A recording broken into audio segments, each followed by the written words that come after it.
Oke, baik, selamat datang di tutorial aplikasi petugas monitoring kualitas data terpadu kesejahteraan sosial tahun 2020. Pada tutorial kali ini kita akan mencoba membuat contoh bagaimana mengisi aplikasi para petugas monitoring kualitas di lapangan.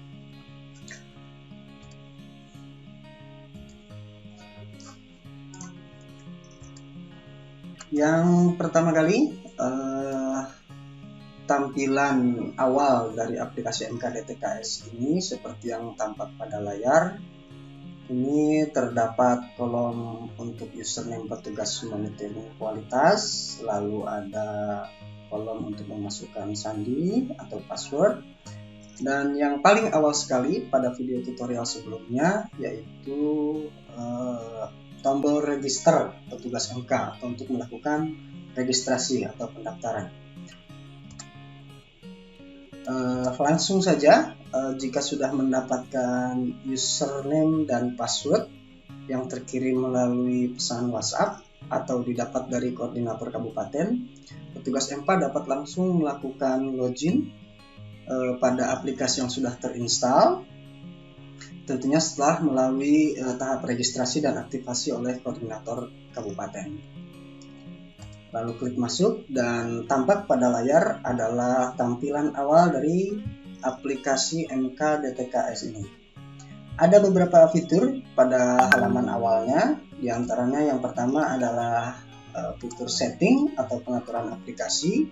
Lalu yang kedua ini adalah button untuk logout atau keluar dari aplikasi. Juga ada nama petugas MK yang sudah melakukan registrasi dan login pada perangkat ini. Lalu yang pertama ada menu unduh rilis, di mana kita bisa mendapatkan atau mendownload rilis mana saja yang akan dilakukan monitoring atau perbaikan. Lalu menu yang kedua adalah monitoring kualitas. Lalu yang ketiga adalah menu koordinasi desa atau kelurahan, di mana kita bisa akan mengambil foto kantor kelurahan, kegiatan koordinasi, serta berita acara kelurahan atau berita acara desa. Dan untuk menu yang terakhir yaitu laporan data. Menu ini berisi laporan rekapitulasi jumlah data yang tersimpan di satu lokal device dan jumlah foto yang tersimpan dan pernah diambil oleh petugas monitoring kualitas. Untuk yang pertama, kita akan buka di menu pengaturan aplikasi. Jika kita klik fitur setting pengaturan aplikasi, maka akan muncul tampilan seperti yang tampak pada layar, di mana yang pertama itu ada mode offline. Aplikasi MKDTKS dapat dijalankan secara offline, tentunya setelah petugas berhasil melakukan instalasi dan login. Jika belum melakukan login, maka mode offline ini tidak dapat digunakan.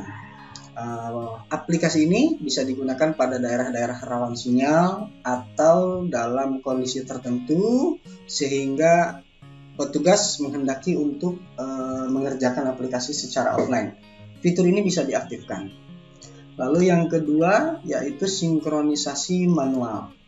Sinkronisasi manual atau proses pemadanan atau pensinkronan data yang ada di lokal HP petugas dengan yang ada di web ini bisa dilakukan kapanpun dengan mengklik sinkronisasi secara manual ini, agar data yang ada di lokal HP petugas bisa terkirim langsung ke website MKDTKS.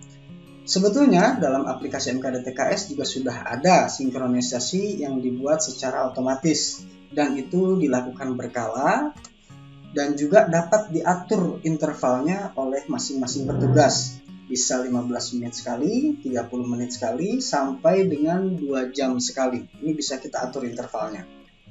Lalu untuk fitur menu berikutnya pada setting pengaturan aplikasi ini adalah cadangkan data atau backup data.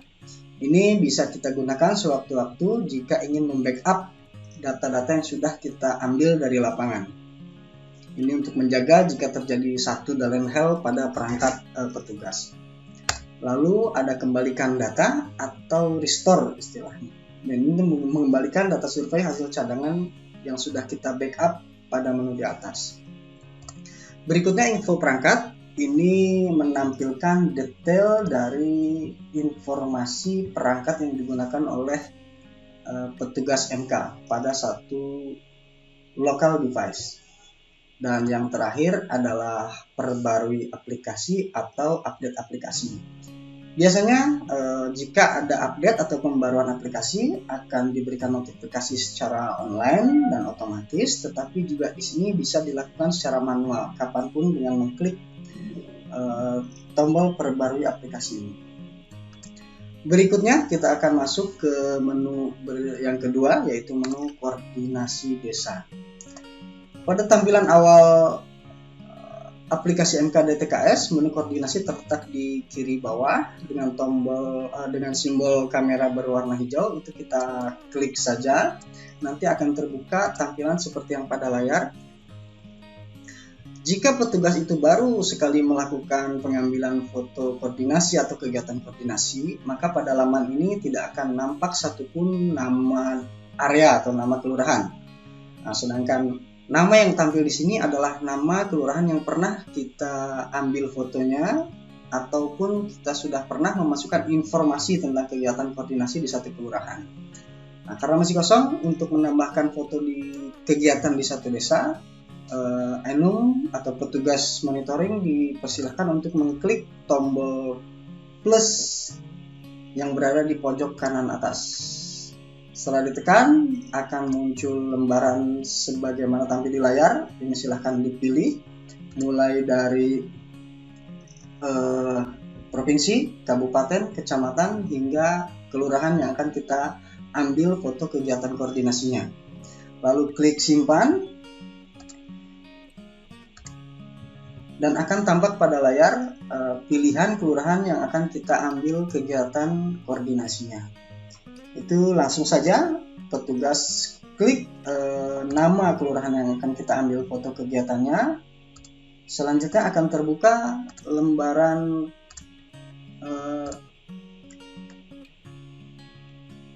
form yang harus diisi oleh petugas monitoring kualitas. Nah, ini adalah angka-angka yang harus dimasukkan sesuai dengan angka-angka yang tertera pada berita acara desa. Mungkin petugas di awal kunjungan tidak akan mendapatkan angka-angka tersebut, maka bisa kita skip, kita lewati dulu dengan mengisi kolom nomor 7 terlebih dahulu, yaitu nomor kontak kepala desa dan nomor kontak operator desa. Selanjutnya kita akan bergeser ke blok B, yaitu foto koordinasi. Ini blok kedua dari kegiatan menu koordinasi. Bisa digeser di swipe atau diklik pada blok B sehingga muncul lembar kedua dari menu koordinasi, yaitu foto koordinasi. Pada tahap ini petugas mengklik tambah foto, lalu akan muncul pilihan jenis foto yang akan diambil, berita acara, koordinasi kegiatan, atau foto kantor kelurahan. Ini tinggal kita pilih sesuai dengan jenis foto yang akan kita ambil. Dan jika sudah semua terambil fotonya, maka kegiatan koordinasi akan tampak seperti pada layar. Semua foto kegiatan sudah terambil dan kita bisa mengisikan instrumen pada kolom B jika sudah mendapatkan angka rekap dari berita acara. Selanjutnya, pada menu ini tidak ada tombol submit karena terutama rekapan pada berita acara tentu bisa saja berubah seiring dengan perolehan data yang didapatkan oleh petugas baik pada kunjungan kedua, ketiga ataupun kunjungan berikutnya, sehingga angkanya ini bisa kita rubah dan kita simpan saja. Data akan langsung tersinkron ke web sehingga angkanya ini akan selalu bertambah, tentunya angka perolehan ART terkonfirmasinya. Berikutnya kita akan masuk ke menu yang kedua, yaitu menu unduh rilis. Sebelum kita bisa melakukan pengisian ART pada kegiatan monitoring kualitas, tentunya kita harus mengunduh dulu rilis mana saja yang akan kita lakukan monitoring atau kita lakukan perbaikan. Fitur menunya berada di pojok kiri atas dengan nama unduh rilis. Ini jika ditekan oleh petugas langsung akan tampil menu seperti tampak pada layar. Tidak perlu tergesa-gesa untuk mengunduh target rilis karena yang tampil pada halaman awal ini adalah list target seluruh desa. Jadi jika Enum atau jika petugas monitoring kualitas bekerja di 10 desa, maka yang tampil pada list ini adalah list target di 10 desa atau 10 kelurahan.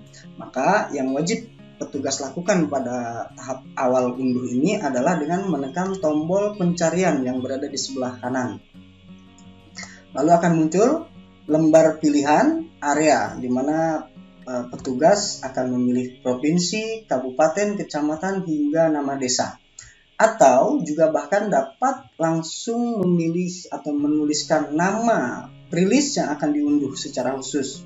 Di situ bisa dituliskan nama kepala rutannya seperti yang tertera pada lembar rilis hard copy. Jika ingin menampilkan satu kelurahan maka tidak perlu ditulis, tampilkan saja nama kelurahannya di situ lalu klik terapkan. Berikutnya akan muncul seperti pada layar, rilis tersebut hanya muncul di satu kelurahan saja, di mana pada sampel kali ini ada 13 data di Kelurahan Kiliansari, Kecamatan Panarukan, Kabupaten Situbondo. Untuk mengunduh rilis bisa dilakukan satu persatu, bisa dilakukan secara keseluruhan satu desa full, atau bisa dipilih.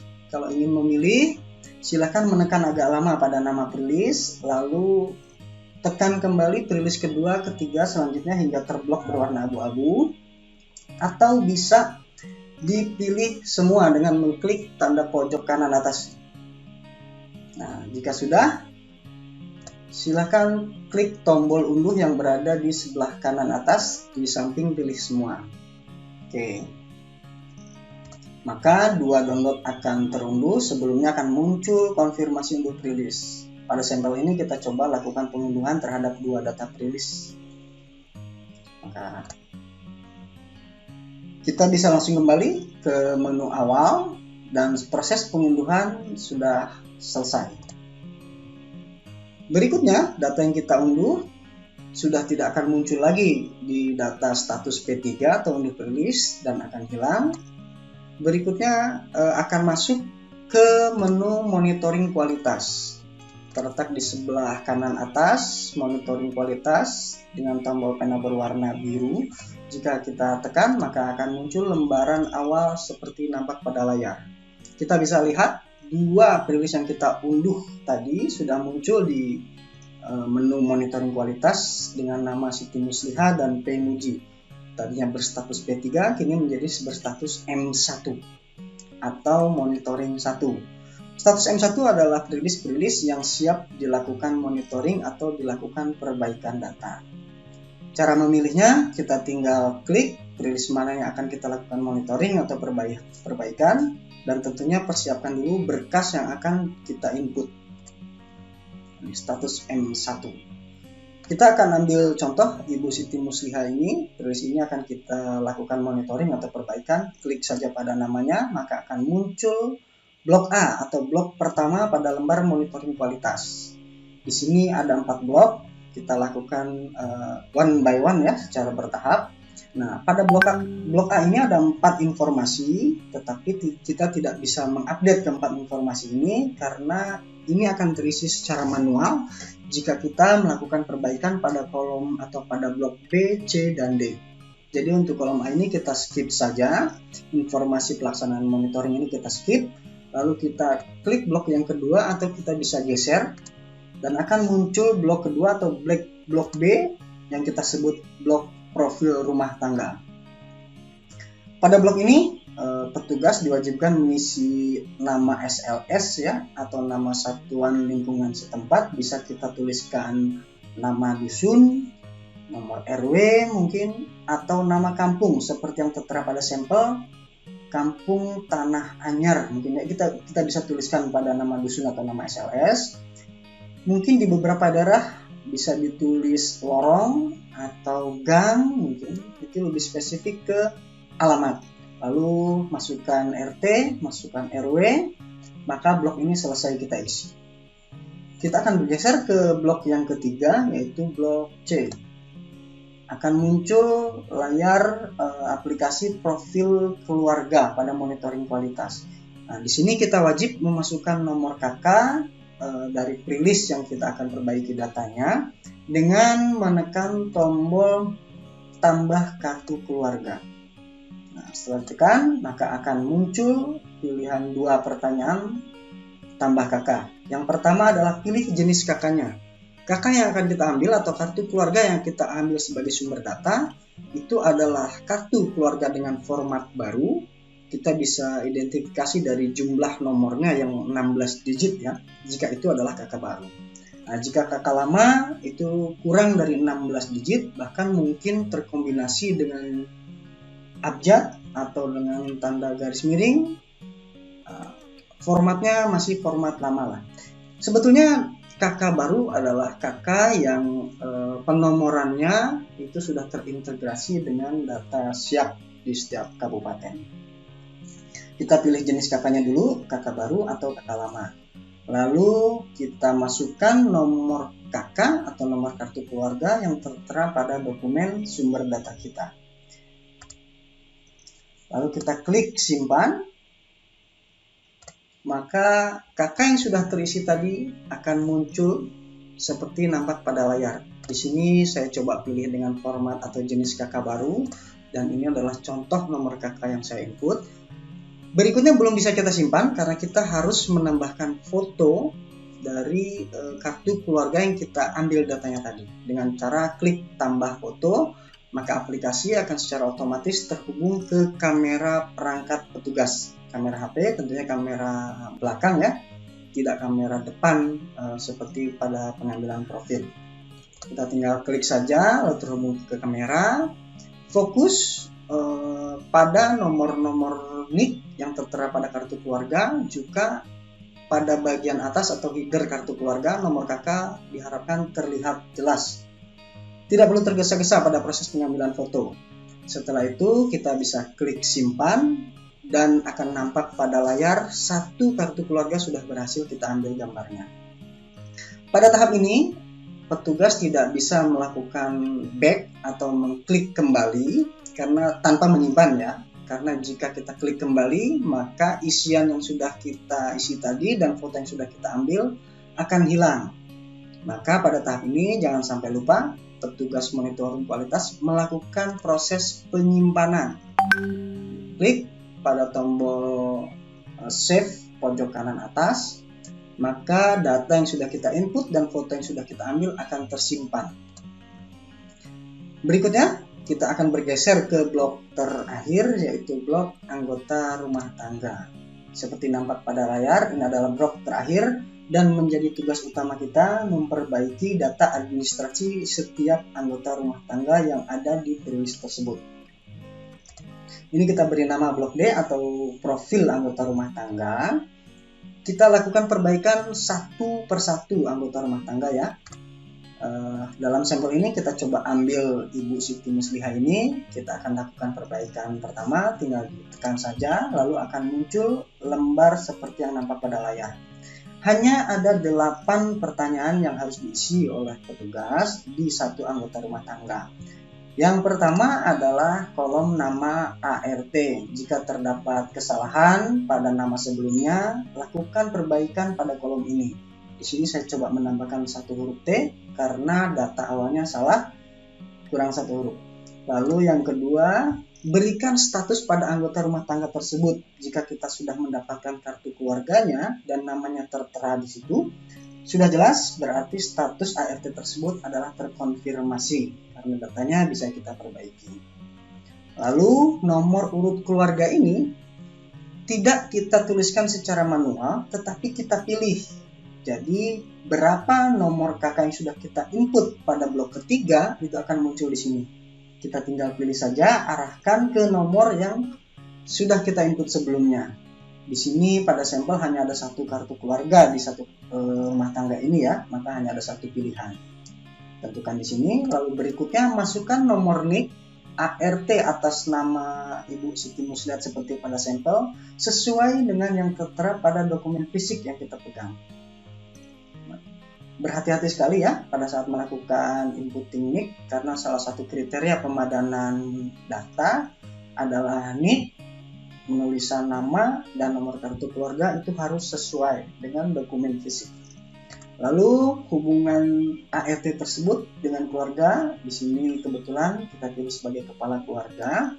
Jika petugas memilih dia sebagai istri, maka akan bertambah satu pertanyaan lagi yang harus diisi, yaitu nama ibu kandung.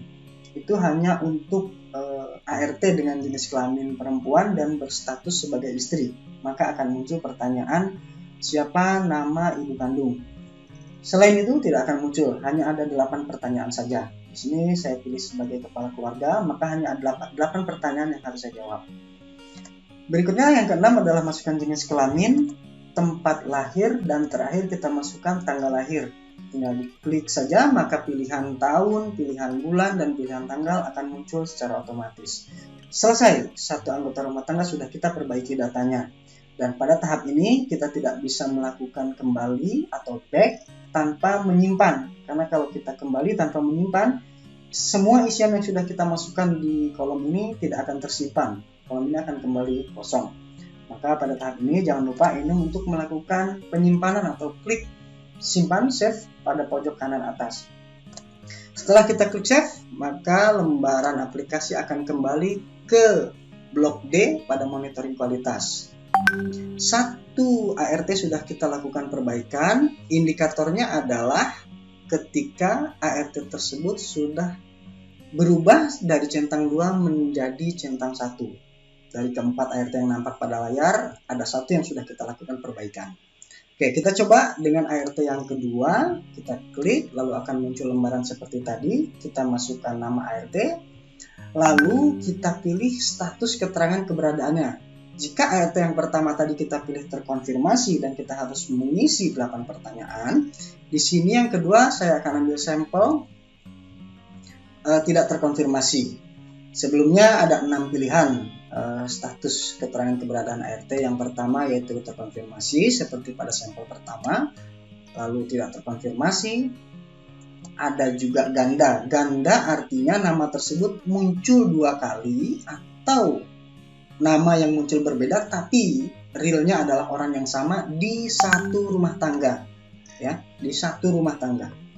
Jadi jika ada nama Gosi tertulis 2 kali di sini, yang satu kita ambil sebagai status ganda, yang satunya real. Oke, berikutnya ada status meninggal. Status ini bisa kita pilih jika informasi atau sumber data yang kita dapatkan dari aparat desa itu valid, artinya si aparat desa atau informasi yang diberikan oleh petugas dari kantor kelurahan betul-betul menginformasikan bahwa ART tersebut sudah meninggal dunia. Ada juga status tidak memiliki dokumen kependudukan. Ini artinya nama ART tersebut dinyatakan benar, tinggal di kelurahan atau desa tersebut, hanya mereka tidak memiliki dokumen kependudukan. Mungkin masih ada warga yang belum memiliki kartu keluarga atau nomor induk kependudukan. Lalu pilihan keenam ada anggota rumah tangga baru. Nah, di sampel kedua ini saya akan coba ambil status tidak terkonfirmasi. Ya, jika kita ambil status tidak terkonfirmasi, ganda, meninggal, ataupun tidak memiliki dokumen kependudukan, maka pertanyaan 1-8 akan tertutup secara otomatis. Dia tidak perlu melakukan pengisian atau perbaikan. Di sini petugas bisa langsung menyimpan isian dari ART yang tidak terkonfirmasi tersebut. Kita langsung simpan dan akan kembali ke blok D seperti tadi. Begitu seterusnya lakukan pada ART yang ketiga dan keempat sehingga semua ART-nya sudah dilakukan perbaikan dan identifikasi dengan indikator tanda centang yang tadinya 2 berubah menjadi 1. Ini sudah dilakukan updating semua, baik data NIK, nama, alamat, dan sebagainya. Nah, pada tahap ini, jika memang petugas sudah merasa yakin dengan satu perilis ini terupdate semua sesuai dengan keberadaannya dan sumber datanya masing-masing, bisa dilakukan penyimpanan. Penyimpanan ini artinya data tersebut sudah tersimpan di lokal, tetapi masih bisa dilakukan perbaikan atau editing. Maka statusnya yang tadi M1 perilis akan berubah menjadi M2 atau monitoring 2. Save di lokal perangkat petugas monitoring kualitas. Ini masih bisa dilakukan perbaikan. Nah, tetapi jika sudah memang final, informasi yang didapatkan sudah valid dan data-data yang kita input sudah sesuai dengan dokumen, maka petugas monitoring kualitas bisa langsung mengirimkan datanya atau mensubmit untuk istilahnya. Kita kirim, lalu setelah diklik submit, tidak serta-merta data itu akan langsung masuk ke server, tapi akan muncul dulu notifikasi memastikan bahwa sudah yakin perubahan data yang sudah dibuat itu akan dikirimkan. Karena bila sudah dikirimkan, sudah tidak dapat melakukan editing atau perubahan data lagi, bahkan untuk melakukan pengambilan foto lagi. Jika yakin, langsung klik submit, maka lembar akan kembali ke halaman awal dari menu monitoring kualitas. Kita bisa lihat, rilis atas nama Ibu Muslihah sudah berubah statusnya menjadi M3 dan tercentang 2. Awalnya mungkin akan tercentang 1, ya, tercentang 1. Tapi untuk mensinkronisasi, petugas bisa melakukan sinkronisasi manual seperti pada menu pengaturan. Di sini kita tampilkan pada pojok kanan atas. Ini adalah untuk mensinkronkan data yang ada pada perangkat dengan website atau dengan database. Pada proses ini selesai. Satu perilis dengan 4 anggota rumah tangga sudah kita lakukan monitoring atau perbaikan data. Lalu kita masuk ke menu yang terakhir pada aplikasi MKDTKS, yaitu menu laporan data. Pada menu ini, petugas tidak perlu melakukan perbaikan apapun karena sifatnya hanya reporting atau laporan. Apa saja yang tertera di dalam laporan data? Yang pertama adalah capaian harian dalam kurun waktu 1 minggu ke belakang. 1 orang petugas monitoring kualitas. Di sini saya ambil contoh, hari ini Sabtu ya, saya baru mengerjakan 1 perilis, dan pada hari Jumat sebelumnya saya tidak turun lapang, artinya tidak ada perilis yang saya kerjakan. Nah, ini untuk progres atau capaian hariannya. Lalu ada juga laporan posisi data. Di sini tertera ada total 4 perilis yang saya unduh dengan berbagai macam status ya. Ada M1-nya dengan jumlah 0, artinya semua pada perangkat saya sudah tidak memiliki perilis dengan status M1. Lalu M2 ada 1 karena masih ada 1 perilis yang saya simpan. Ini saya belum yakin, akan saya lakukan editing di kemudian hari. Sedangkan untuk status M3 adalah perilis-perilis yang sudah tersubmit atau terkirim yang saya kerjakan. Selain itu ada juga laporan mengenai jumlah foto yang ada di dalam satu perangkat. Nah, di sini pada device ini ada 3 foto koordinasi, lalu ada 3 foto berita acara, ada 2 foto kantor kelurahan, dan ada 3 foto kartu keluarga pada menu. Selesai semua menu pada MKDTKS application. Kita lihat, kita buka. Nah, di samping itu sebelum petugas MK turun lapang ada beberapa hal yang harus diperhatikan ya. Yang pertama, selalu membawa ID card, surat tugas, kelengkapan monitoring kualitas selama kegiatan. Nah, selalu berkoordinasi dengan petugas kelurahan atau desa dalam proses pengambilan data agar kita memperoleh data yang valid dan akuntabel. Yang ketiga, selalu berkoordinasi dengan koordinator kabupaten, apalagi terkait progres atau capaian target dan segala kendala yang terkait proses monitoring kualitas ini. Yang keempat, selalu memperhatikan protokol kesehatan selama kegiatan berlangsung. Oke, saya ucapkan selamat bertugas dan jangan segan untuk menghubungi petugas terkait, terutama koordinator di kabupaten masing-masing jika ada kendala terkait aplikasi atau teknis pengambilan data di lapangan. Terima kasih.